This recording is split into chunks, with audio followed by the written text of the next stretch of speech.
So, what's trending? Bridging your Catholic faith with your everyday life. You're listening to Trending with Timmerie on Relevant Radio.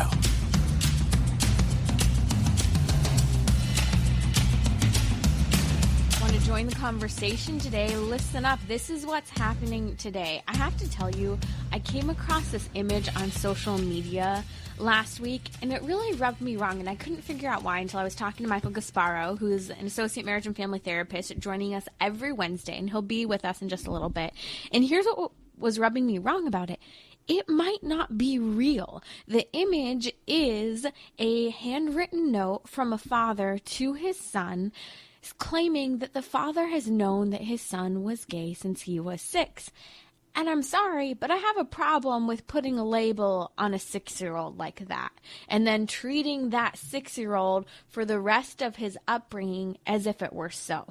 We'll talk about that a little bit later on with Michael Gasparro. We're also going to be talking about 3 things that you probably shouldn't say to your child who has fallen away from the Catholic Church. Because I know maybe even your teenage kids who we're going to be coming back to church in a lot of areas for the first time here soon, and you want them to come back. You want them to be inspired and active. Or maybe you want your adult children to return to the faith. But sometimes certain things that are said can actually be very manipulative, controlling, and feel abusive, and might even contribute to some of the reasons for leaving in the first place. We'll be talking about that and much more. If you'd like to join the conversation, give us a call at 1-888-914-9149. So here's the deal. I was looking at this recent video that came out yesterday from the Center for Medical Progress. Now, you may remember a number of years ago, I think about 5 years ago now, David Daleiden went in undercover and he exposed what was happening behind closed doors of Planned Parenthood abortion facilities with regard to the buying and selling of fetal baby body parts. Now, here's what was fascinating. These videos went viral. We saw mainstream media even covering the stories, even if they just said the whole thing's a lie. But what was fascinating is that public opinion about Planned Parenthood changed because of these videos.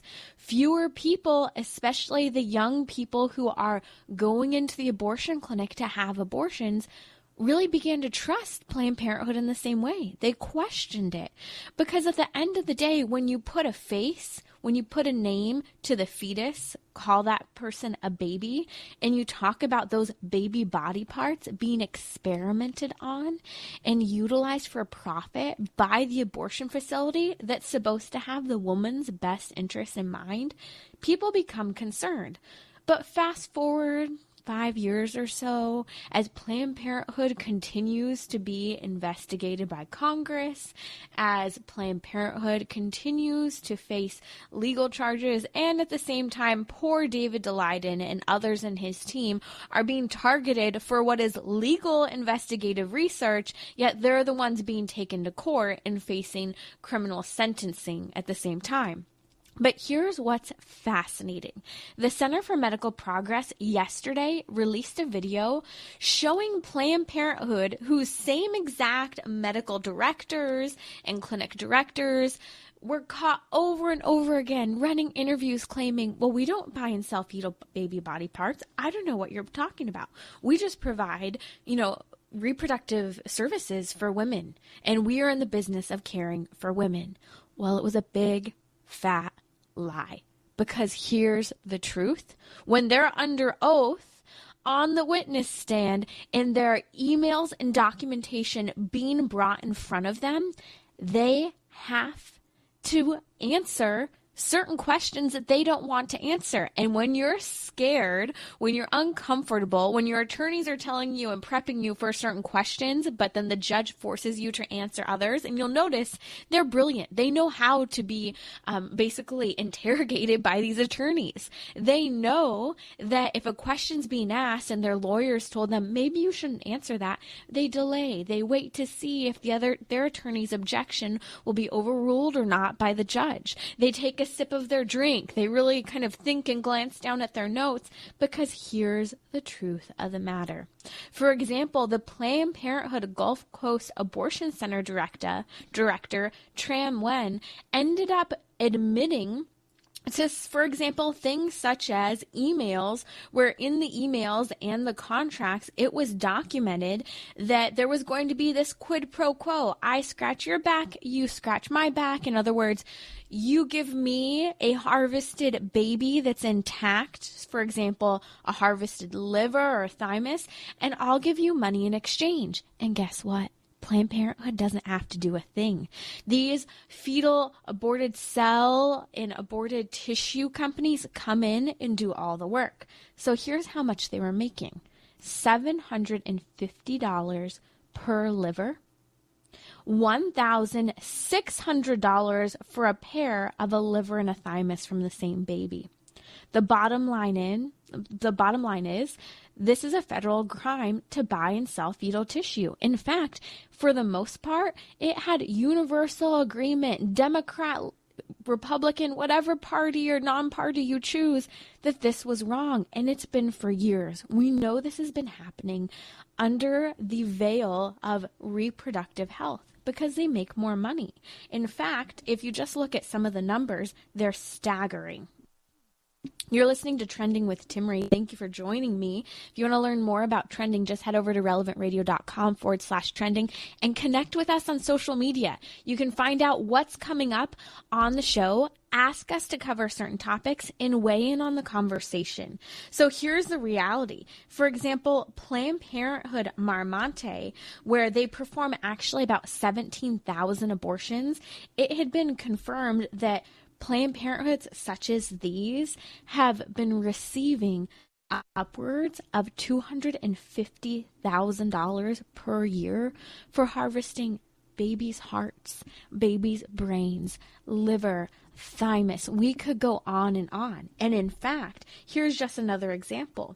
In some cases, they're harvesting, let's say, more minor body parts for $55 per body part and an extra $10 if there's an accompanying blood sample of that same baby. So what we saw is that Planned Parenthood Marmonte received over $11,365, over $11,000 for just 1 month of selling aborted baby body parts. But here's the real problem. We've allowed in 2020 for a culture that creates a demand surrounding the objectification and commodification of children.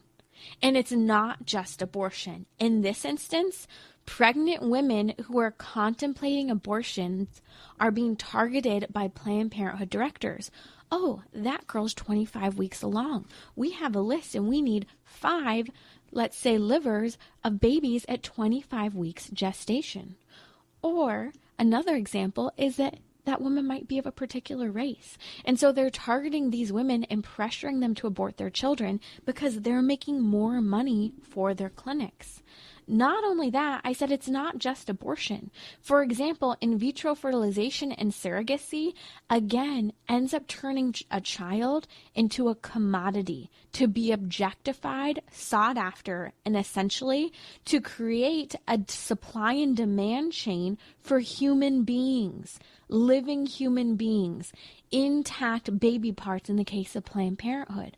Why is it that we're allowing for babies in their body parts to be bought and sold for scientific research or for the pleasure of parents who are having a difficult time conceiving, or for the pleasure of parents or individual parents who maybe just want a child but they're not living a lifestyle that can create one? And don't get me wrong, I have tremendous amount of compassion for people who experience infertility issues. However, that doesn't mean that we treat a child as a commodity to be sought after, because what happens is that baby's objectified.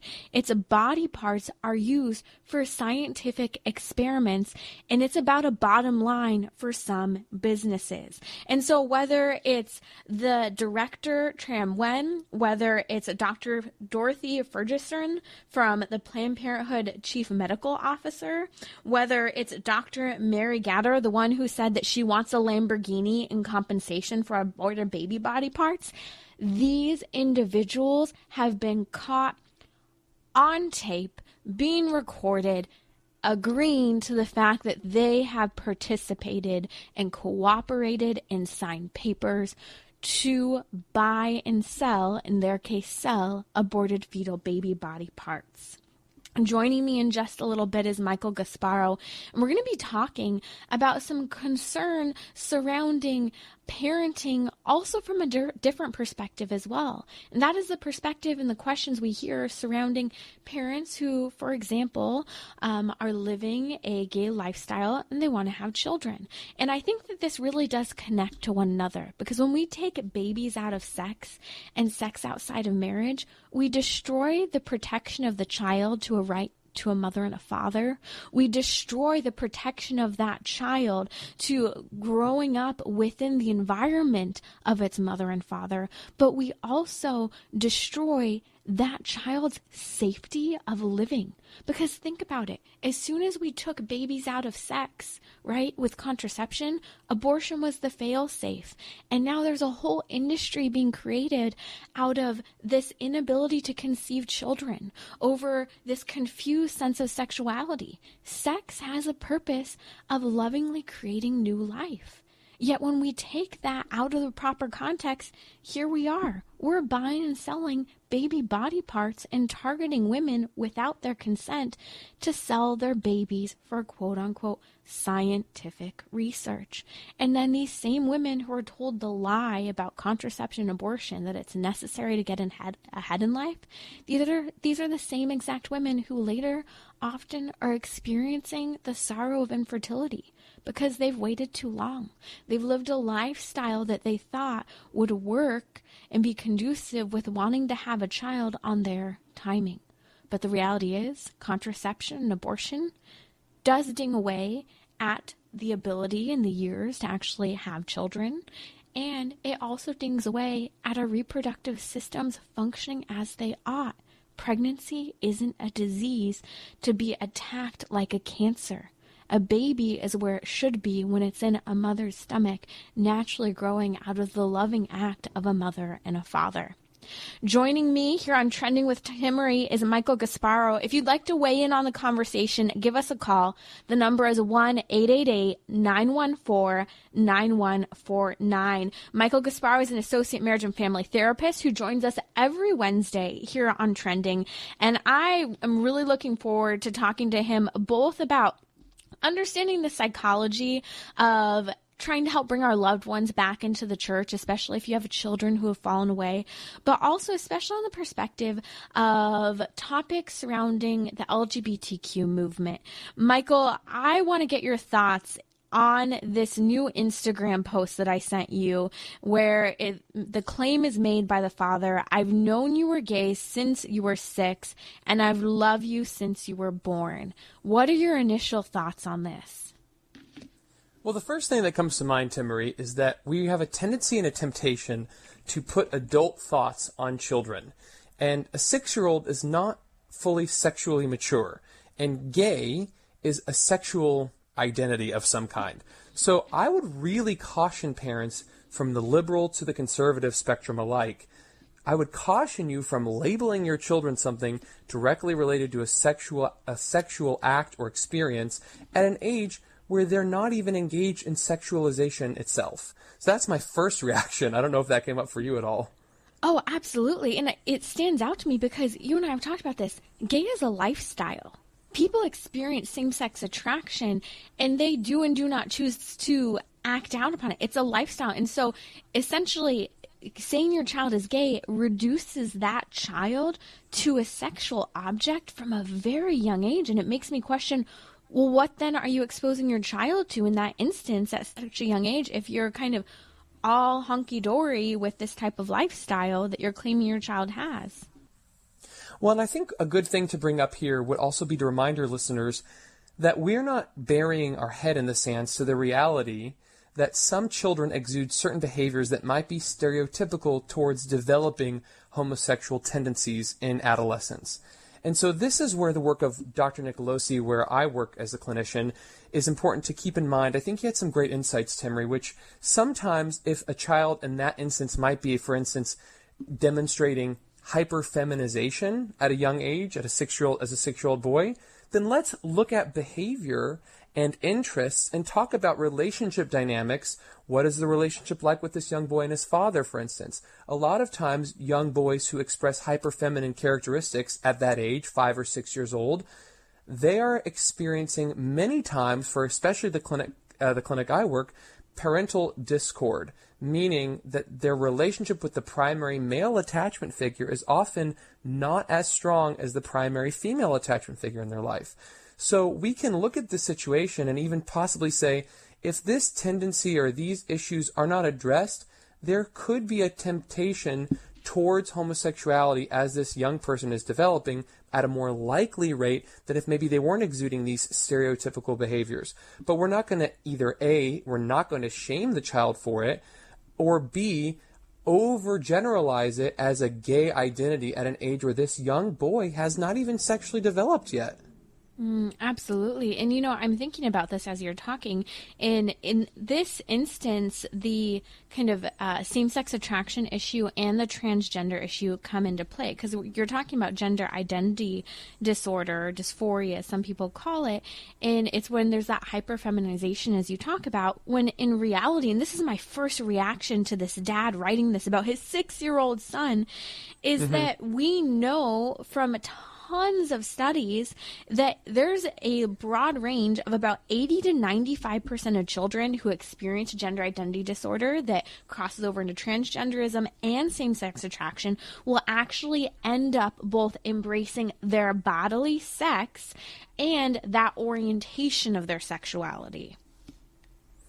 Yeah, I think it's also great to remind our listeners, too, that regardless of what this child is experiencing, we are in support of the father's unconditional love for his son, right? Yeah. And so I think sometimes people try to reduce perspectives of ours to, you don't accept the child as he is. So I want to push back against that and help us have a strong defense from our perspective, which is we love and encourage parents to love their children without condition. What we don't want to encourage is parents to be misled by the culture to believe that if they notice any tendency towards same-sex behaviors or even perhaps feminization at a young age of a boy or masculinization of a young girl, that they need to then force or corral their child through some egotistical means into an identity that they can just parade on social media to show how woke they are or how accepting they are as a parent. We want to think, what's in the best interest of this child for their well-being, their healthy, normal social and sexual development? And, I want to throw in kind of another idea with that is that when a parent, an adult kind of acts that way about the child, we're seeing that children are picking up on these behaviors. So a child will start to act in a certain way because they think mommy and daddy think it's cute or they're fostering it. And or other kids, for example, in the school systems, are seeing their parents encourage this. And so this is where the kids will then say, oh, you're just acting like a girl, or you just like girls and you're a little girl too.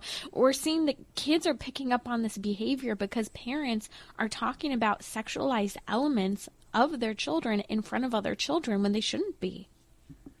Yeah, that's very bizarre. And I think it's good to remind everyone that in this case, with a young boy or a young girl, if you're a parent and you have concerns about your children's sexual identity or their emotional well-being or even their stability in terms of demonstrating stereotypical masculine or feminine traits of the opposite sex, perhaps in that case, don't be afraid to reach out to people in your church or community. There's no shame. We want to help parents know that if they seek professional counseling, Timmerie, through, whatever counseling means they have as a Catholic therapist nearby of whatever kind, that they don't feel shame about this situation so that they can then get support and encouragement for how to guide their children well. And again, not all masculine identities of young boys are exuded the same way. So we want to help make sure people understand that we don't expect a stereotypical machoism here from young boys, but what we want to do is help young boys and young girls attach to their primary same-sex attachment figure in a healthy, secure way, so where they feel like they can participate as a young boy in the world of men and be connected to men in a way that's healthy and supportive as they develop into their true, authentic masculine self. That's Associate Marriage and Family Therapist Michael Gasparro joining us every Wednesday here on Trending with Timmerie. If you want to weigh in on the conversation, give us a call at 1-888-914-9149.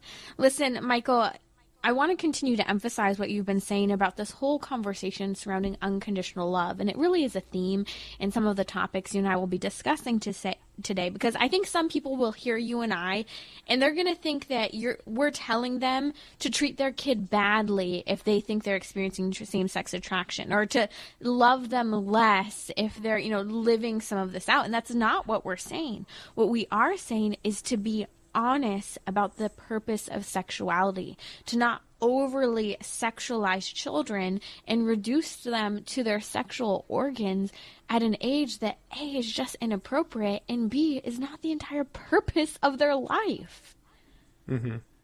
Yeah, and you notice whenever we're talking about this issue, like you said, we often feel like we're on the defensive. So let's be on the offensive in the most positive way, I mean.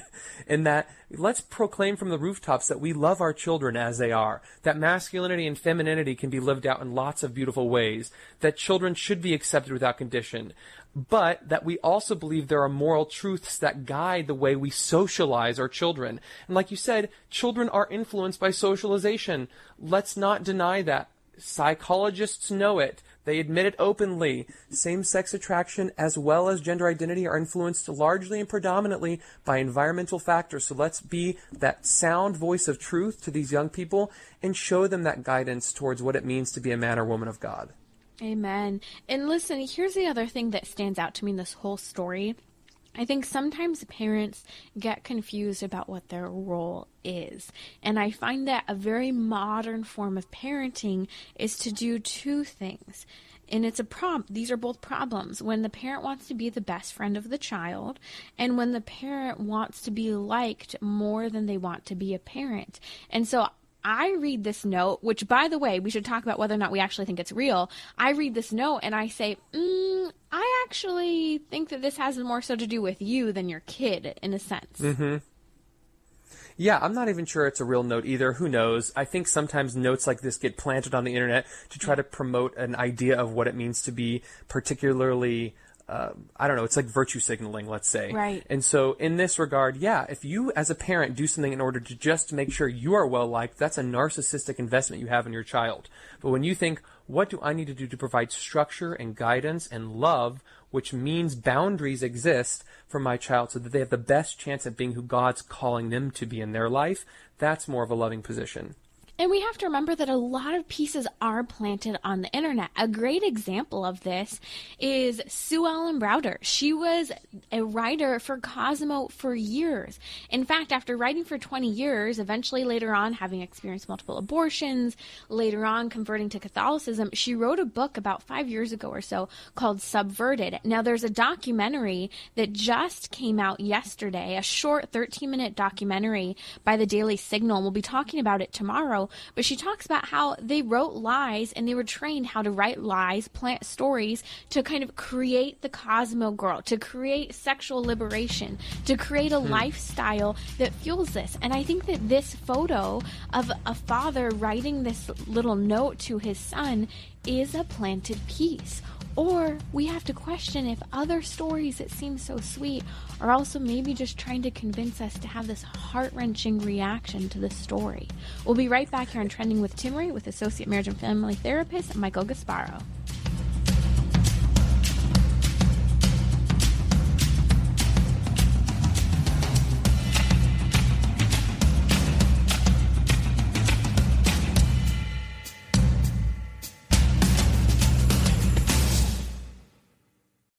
It's May 27th and Pentecost is 4 days away. Some authors claim that the four most important apparitions of Our Lady in human history are Guadalupe, Lourdes, Fatima, and Our Lady of Good Help in Wisconsin. All four have been officially approved by the Church. All four are moments when Our Lady intervened in a powerful way in human history. At Guadalupe in 1531, Mary's merciful and hopeful presence sparked massive conversions to the one true faith all over the Americas.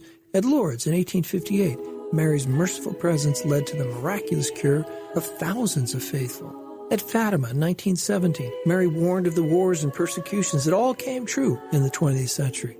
And at Our Lady of Good Help, the Blessed Mother saved the day on October 8, 1871, when the city of Chicago and northern Wisconsin burned down. The local farmers who sought refuge at the shrine were saved that day.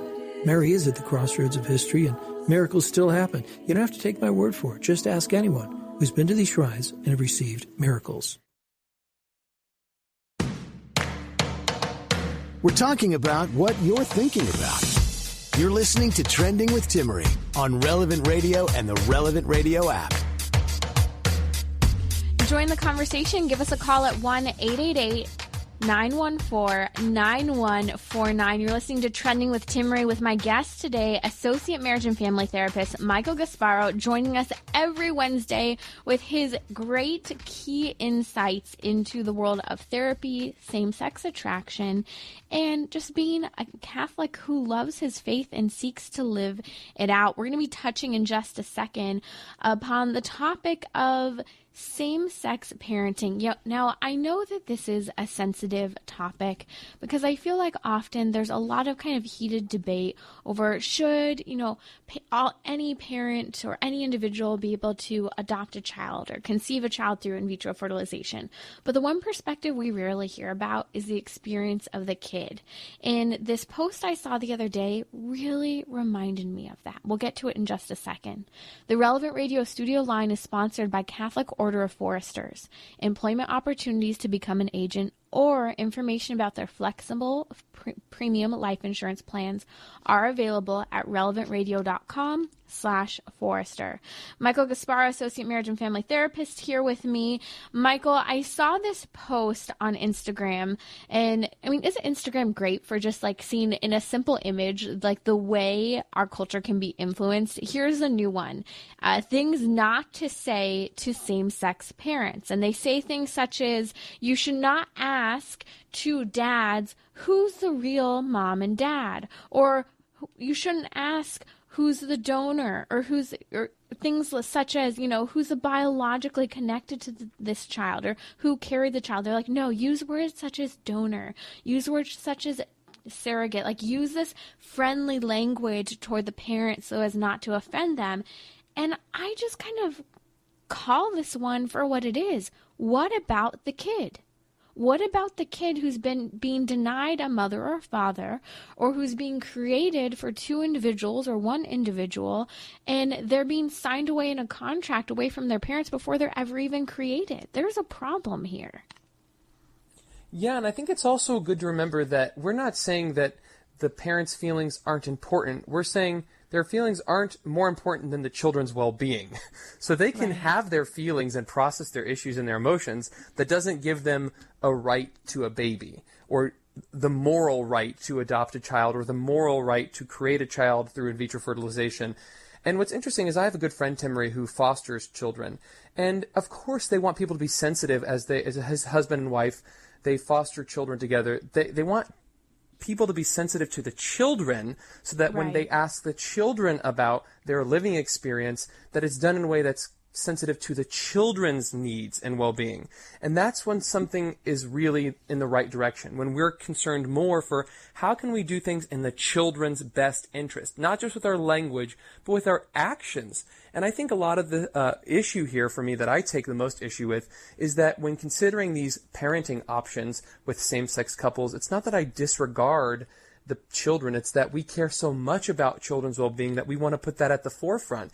And we want to live in reality. The reality is, if you created a child through in vitro fertilization, there was a biological parent involved who's not there anymore. So some of this it's not just about their feelings, it's about a delusion, wanting to not live in reality. And as Catholics, we want to try to live in reality.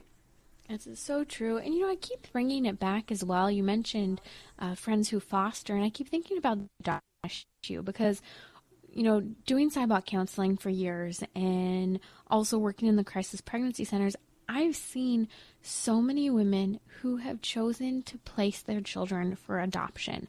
And I always ask the question, why did they decide to do this? They chose this path despite loving their child greatly, usually, not necessarily wanting to be separated from that baby, because they knew that this was the exception of where they needed to have their child in an environment that allowed for a mother and a father. And that was often something they couldn't give, or a safe environment that didn't expose them to sexuality, drugs, and other traumas that they themselves as women have gone through. And so when I think about this whole question about how we need to think about what we say to same-sex parents, no, we need to think first about what we say and do with children, because I want to get your thoughts here on three things. Often, children who have gone through with being raised as an adopted child at some point want to know who their biological mother and father are.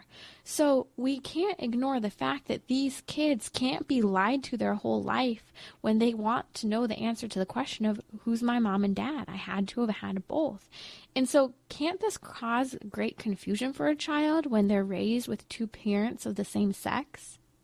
It certainly can cause confusion, and I've seen testimony as such.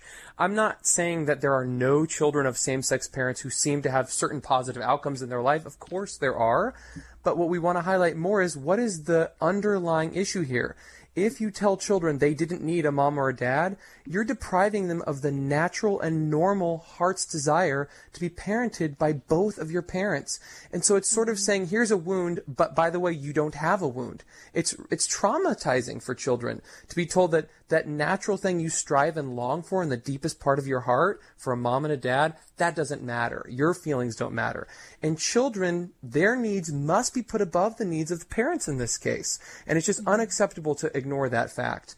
And people who have been through this or have these hurts, if they're adults and need help or support, of course, there's always counseling, or reach out to your pastor or spiritual advisor anytime you need help processing those complex emotions that might come as a result of this kind of experience.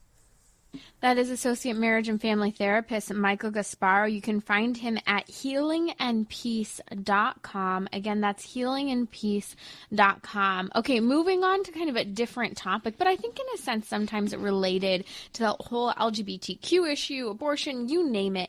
That is dealing with your children who have fallen away from the church. Now, apply this maybe to a friend, another family member. There's this article that you sent over by Brandon Vaught where he talks about 3 ways not to lead your fallen kids back to the church. So let's jump through these. The first one he claims is don't force them back to Mass. What are your thoughts here? Well, it should be noted, too, that he's making a clear distinction. Most of the ways he's describing here not to approach your child are for older adolescents or mostly even young adults. So people who are, right, 17, 18 years old. It's very different if you have an 8-year-old or 10-year-old. So there are different tactics. So for late adolescence, early adulthood, he's saying don't force them. Well, I see the fruit of that as a confirmation coordinator. Sometimes parents force their children, and oftentimes when they do, they're not even the ones living it out themselves. So you go to Mass and I'll meet you afterward. That happens quite a bit, believe it or not. And so, 1, lead by example, and 2, if you try to force a young adult to do something, chances are they're going to dig their heels in a little bit more. And it probably is not going to lead to a fruitful outcome. They might show up at church with you, but then be rolling their eyes and ignoring the homily and playing on their phone, and no one's really winning in that situation. Right. Now, and it's interesting to me because often I think that in the situations where I see adult children maybe being manipulated or pressured to go to Mass, they're made to feel guilty, for example, and this is true, not attending Mass as a Catholic, a baptized Catholic, is a mortal sin. But sometimes your kid just isn't there to hear that. Often they're not going to buy that argument. They clearly don't care that much about mortal sin if they're choosing not to go to Mass. I mean, there's a much deeper thing going on. And so this is one of those moments where you have to say, do you know your child's reasons for not going to Mass? Because if you're kind of pressuring or forcing them, it's kind of a sign that you're not really hearing them and where they're coming from. Yeah, and keep in mind, for mortal sin to be mortal for an individual, that requires their culpability to be present. Right. So there are lots of factors that affect a child's even an adult or young adult child's culpability. Their consent, for instance. So if someone was abused as a child in the church, or an abusive parent that's no longer in the picture is the one that made them dislike coming to Mass, you have to remember God sees things from a wider angle. He's in it for the big picture, not just the one Sunday. And we have to be patient to, like you said, try to understand what's going on. Why don't you like Mass? Tell me about it. Build and cultivate that relationship, in my opinion, Timmerie, so you stand a chance to have influence in the long term instead of just dismissing them in the short term. And I'm looking at these numbers, Michael, and they only continue to go up from here. These are a couple years old, that most young Catholic Americans, 50% of them have fallen away from their Catholic faith. And Wow. 80% of them leave before the age of 23. So many young people are choosing to leave the Catholic faith, but then they're doing so really during those college years, during those first opportunities where, they should be starting to practice their faith independently of the faith identity from their parents. And so I think it's important to recognize that, young people need to help be encouraged to ask the right questions and to not be afraid to voice their concerns or disagreements so that they get the answers they so desperately need before they're no longer in an environment that's going to answer those questions in an honest, loving, and faith-filled way. Yeah, and the number 2 thing he mentions as well, Timmerie, is I think not criticizing their Yes. lifestyles as the starting point. Is that right? Right. Yeah, and so I think that's a great point too, because when they're going off to college and coming home, I work with parents as a therapist at Healing and Peace Catholic Therapy in Carlsbad, who I've worked with lots of parents whose children don't follow the faith anymore. And if their main goal is to build loving and deep relationship with their adult child, they stand a better chance of long-term influence over their child's life. Versus if you jump in with the first chance you get criticizing their behavior at college, that's often a short-term solution to a long-term problem. Do they know who Jesus Christ is? Do they love Jesus because they know he died and rose for them? Have they been evangelized or re-evangelized in this new evangelization? And that's what we want to help parents to see in terms of big picture. It's more than just a series of do's and don'ts. It's about a relationship with God through Jesus. Yeah, and I think that that's a really good point that Brandon Vaught brings up when he talks about not criticizing the lifestyle. It doesn't mean you don't speak into that lifestyle. It doesn't mean you don't propose an alternative. But I do think that claim that disbelief in God, not believing in God, is actually a bigger problem than the partying lifestyle. And often the partying lifestyle is a symptom of a lack of purpose, a confusion about happiness, a confusion about the purpose of sexuality, about the responsibility to study, to live our lives in a particular way. I mean, these are deeper questions, and we can talk about purpose. We can talk about responsibilities, and they start to direct us toward the God question, and they can be said in ways that don't just go into criticizing the sex outside of marriage right away or the partying lifestyle. Well, absolutely. And I remember Sister Ruth Ellen, who taught religious education in my church growing up, said, love God with all your heart, all your mind, and all your soul, and love your neighbor as yourself, and then do whatever you want. And what she meant was, if you follow the first 2 premier commandments of love, they will lead you towards the moral order. Excellent. Now let's talk about the third argument he makes here, because I think there's a lot of insight, and whether it's a friend, a family member, or maybe your own child who's choosing not to go back to church, especially as a lot of us have the opportunity again, and maybe we're really excited, and maybe we'll insist, hey, just come to church with us. Extend the invitation. I think that this is what's interesting. The third argument is, don't nag this individual. Invite them, welcome them, respect them, create this deeper opportunity for them to be involved, but don't nag. Yeah, nagging doesn't really work for much of anything in life. I mean, you might clean up your room a little bit if your parent nags enough, but it doesn't really inculcate this habit that you want to develop on your own. Eventually, you have to find a way to do it out of a sense of care for your life and responsibility you have. And so similarly, as adult children or late adolescents begin to resist that influence from parents, leaning in and nagging, saying things over and over again, doesn't often lead to that sense of inner conversion. And he also brings up, Brandon makes a great point, that we're called to participate lovingly at Mass. And so if we're there resenting or feeling like we're just there to prove a point, that might not lead us to a great spiritual outcome. Coming back to this question of same-sex parenting, I wanted to bring up a quick question from Santa Barbara. Elaine is asking, Michael Gasparro is here, an associate marriage and family therapist here on Trending. Elaine, what's your question about parenting? Hi. Yeah, my question was, I'm a Catholic, and so I kind of, lean more towards traditional marriage, but I understand that, gay marriage can be successful in things. And I wondered, because I've seen horror stories that I'll have about, horrible parenting from heterosexual, terrible things that have gone on, and how some they would be better off, some, gay couples would have been better parents or have been better parents. And how do I, as a Catholic, sort of balance that, And I think it just, makes me question how I feel about gay marriage, whether I've been harshly judging that. It's a great question, Elaine. Michael, would you like to I would love to hear your first initial thoughts. Sure. First, I would just like to say I think that's a good instinct to question about being judgmental, because our goal as Catholics is not to be judgmental of people who are of the same sex or wanting to raise a child together. Our goal is to be advocates for the children. So if our position is one of love, it will start off with not, look who's doing a bad job of raising their children, those two men together. It will be, how can we best support the outcomes for the children that we see in our country who need homes? And I think we know that from a research standpoint, as well as instinct and moral teaching, children do best in the most normal of circumstances, normal being that which functions according to design. A family's designed to have a mom and a dad and children. So we want to advocate for children's well-being more than we want to advocate against somebody's right or not having the right to raise children in the way they want. We want to say what's best for children first and lovingly advocate for that more than all other options.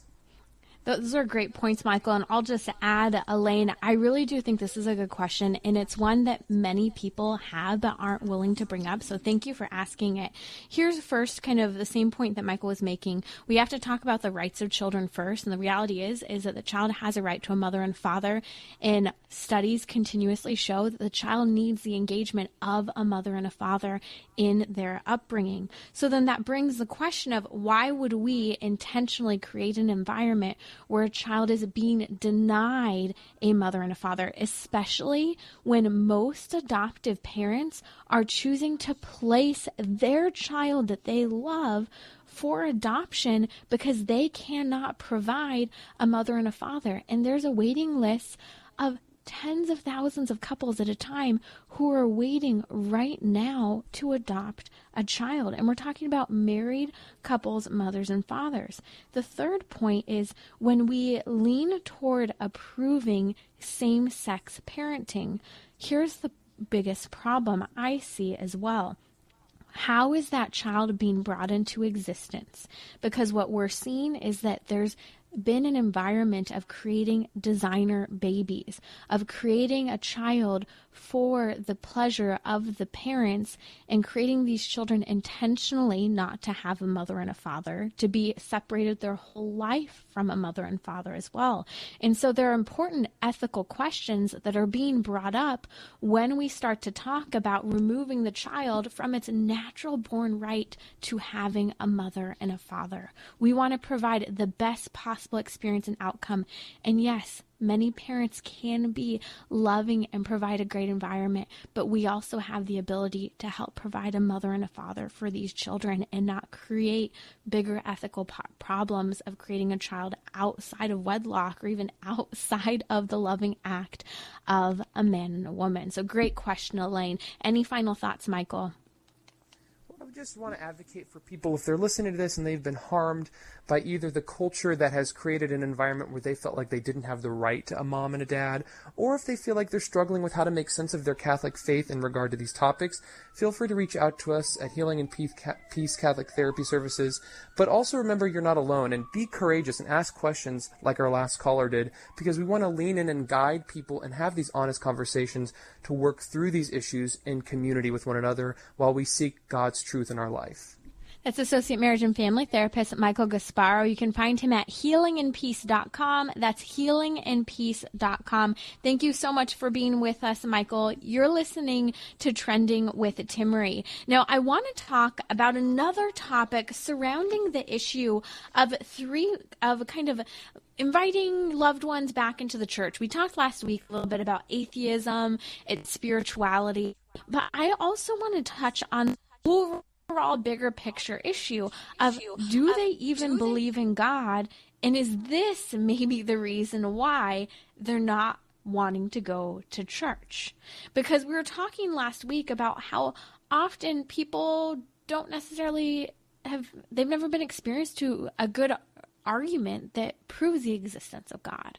Or maybe they started to question certain ideas in high school, and then years later they suddenly realized, I'm looking for answers, but it's both the intellectual kind of development to understanding that God exists, but also a personal connection with someone who is willing to help guide them in that direction. So there are a handful of things that I want to touch on with regard to helping people to believe in God, or to come back to that belief in God that has been there, but for some reason has kind of just gone away. And I think it comes back to, before we even get into talking about God, we have to start with having a basic level of respect for the other person we're speaking to, a respect for the fact that they have an opinion and they should be able to voice it, right? And, of course, there's problems if you're not allowed to speak as well, but we need to respect that other people have things to say. And so my first point here would be to say, we need to try not to make sure that we're not insulting the other individual when we're talking about them. So that's 1 of 5. I was listening to an argument a couple weeks ago, and I was just cringing as I heard one of the individuals comment to the other, "You have bad arguments." And then he said 30 seconds later, "Your facts are all wrong." And I thought, that's not even engaging the debate. It's not engaging the idea. It's insulting the individual and the individual's intelligence. We should more so talk about ideas rather than insult the other person. So it's important to remember that first. Second, I think it's important to find common ground. The reality is that before we even talk about the existence of God, maybe we need to start by finding those principles, life principles, that we actually agree about. Maybe even goals that we agree about, or even various movements. Maybe that's political. Maybe that's moral. For example, there are a lot of people who have no belief in God, but they're pro-life. And you can actually dig deeper into, well, why are they pro-life? What do you believe about the human person that's so valuable that actually makes you want to speak up about that person being valuable and having a right to live? Another area of common ground that many of us actually do have is belief with regard to the family. Now, this might surprise you because we live in a culture where people aren't getting married, where people aren't having children, and where people live further away from their families than they ever have historically.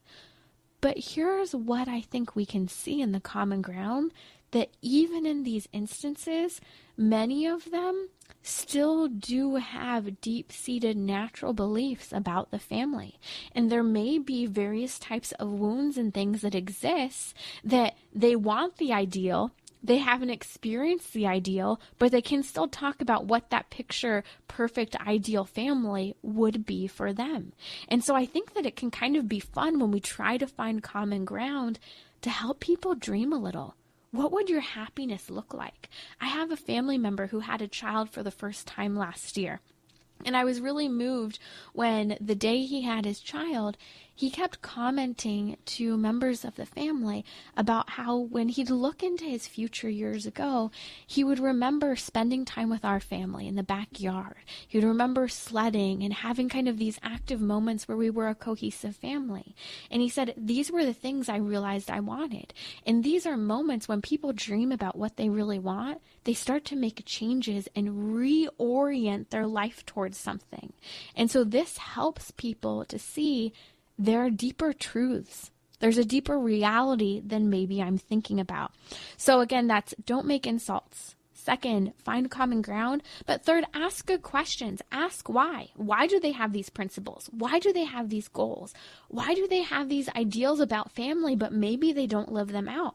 Because often people haven't really taken the time to think about it. They don't even realize the holes in their own claims.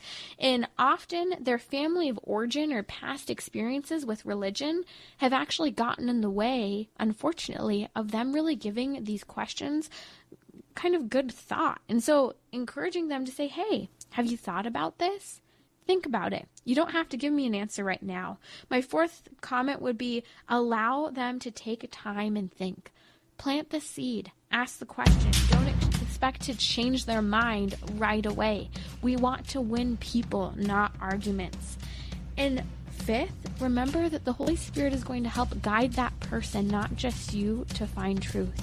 And so leave these arguments and these conversations and these people up to prayer.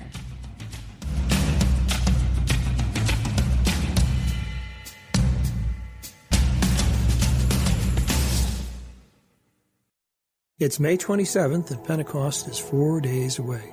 Some authors claim that the four most important apparitions of Our Lady in human history are Guadalupe, Lourdes, Fatima, and Our Lady of Good Help in Wisconsin. All four have been officially approved by the Church.